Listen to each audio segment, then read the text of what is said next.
I love all that so much. And I feel like you brought something up that I'm actually talking about this on like a future episode. But the chasing someday, right? Someday when I get there, when I have this, when I reach this level of success, when I have made enough money, when I'm ready, like we all get stuck in that too of, okay, someday when, then I'll be happy. I even said it, you know, this like, oh, when I get this up and running, then I'll feel at peace. Then the pressure will be gone. Then I'll be happy. And it's like, that's not how it works. So again, with values, people thinking, well, I need to keep going. I need to sacrifice. I need to grind. I need to, pay my dues now. So someday I can have that. Like, what would you say to, and I know that's a lot, but like, what would you say to that? Because we get stuck in that too, right? It's just, Yeah. how do we get back to a more empowered place with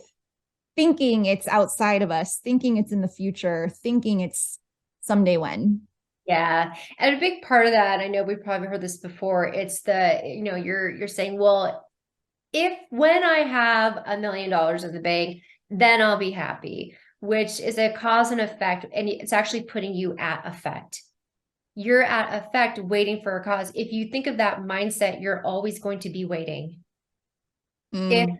then, meaning you're putting your empowerment outside of you. Well, if I had $1 million, then you're giving your power. Actually, you're actually training your unconscious. You're training your reality that all of your happiness is outside of you and that owns you, even with that languaging alone.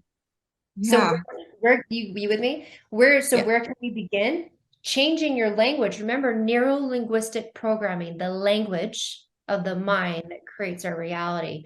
I love starting with great questioning, great language skills. They've actually said there's a beautiful quote: the quality of questions you ask is equivalent to the quality of life you have. So if you're asking, why does this happen? Why don't I have the $1 million? Well, if then that's a very disempowering question, talking about empowerment. Well, as opposed to, acting as if is one thing. Acting as if, like, well, let's pretend that I have that $1 million now in this example. How would I be? Who would I be? What kind of person would I be? And try that on. Who would I be now in this moment? What kind of things would I do? How would I act? What is that, putting that now as opposed to putting it out here? The other thing that you can do with good questioning is, when things do happen in life and we tend to go, oh my God, I can't believe this happened to me. Why does this happen? What does this mean? We tend to zing. And what Uh-huh. happens is you typically don't get a very empowering response. Right. So even asking a good question in that sense is what am I to learn from this? What am I to learn from? I love that Michael Beckwith would say this all the time. What am I going to learn from this, and have it show up in such a way that I'll see what I need to see, hear what I need to hear, and feel what I need to feel to be complete and know and trust that I am in alignment. I mean, let's use this love language with ourselves Right. every day, right? That's a key, a big step to empowerment too. I love this so much. And if someone's thinking like, well, I don't know my values. What are my values? How do I figure out my values? I do have a workshop on this too, of like eliciting your values at the unconscious level, right? But like, what are there any, I guess, tips or just like and this obviously can go very deep because I will share with you at master practitioner training, we learn how to elicit our values at the unconscious level. But then we also learned if there were conflicts between them, how to release that, how to move them if they're not supporting us, because at the end of the day, our values determine what we take action on, what our behavior actually is. So if you're not getting what you want, there's a really, would you say, a high chance that something is off with our values, or there's a conflict, or it's too far down the list. Like there's a lot to it. But I guess what would you share? I know that's like could be like a whole that could be a whole masterclass in itself. But what Absolutely. would you, I guess, say for someone who's kind of new to this or just kind of wrapping their mind around like, and I love the reflection piece too. Like that is a huge start. And I want to do that and implement that as well. Of like, okay, end of the week. what were my values? Like, were they fulfilled? How, how could I? But if someone's like, how do I even figure out my values? Because we have them in different areas.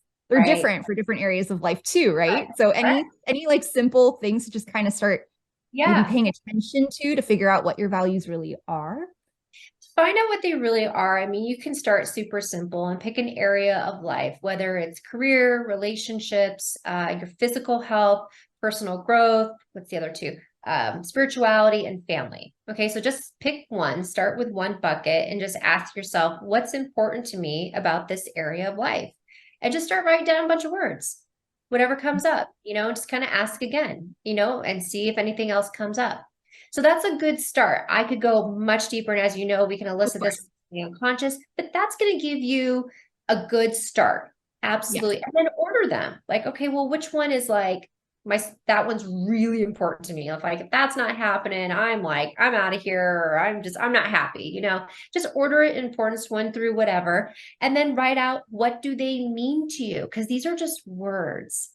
We Mhm. might have the same word in an area, but what it means to me, what growth means to you could be two different things actually, and how that's even fulfilled. So Mhm. starting out, what does it mean to you? And ask yourself, why is that important to me?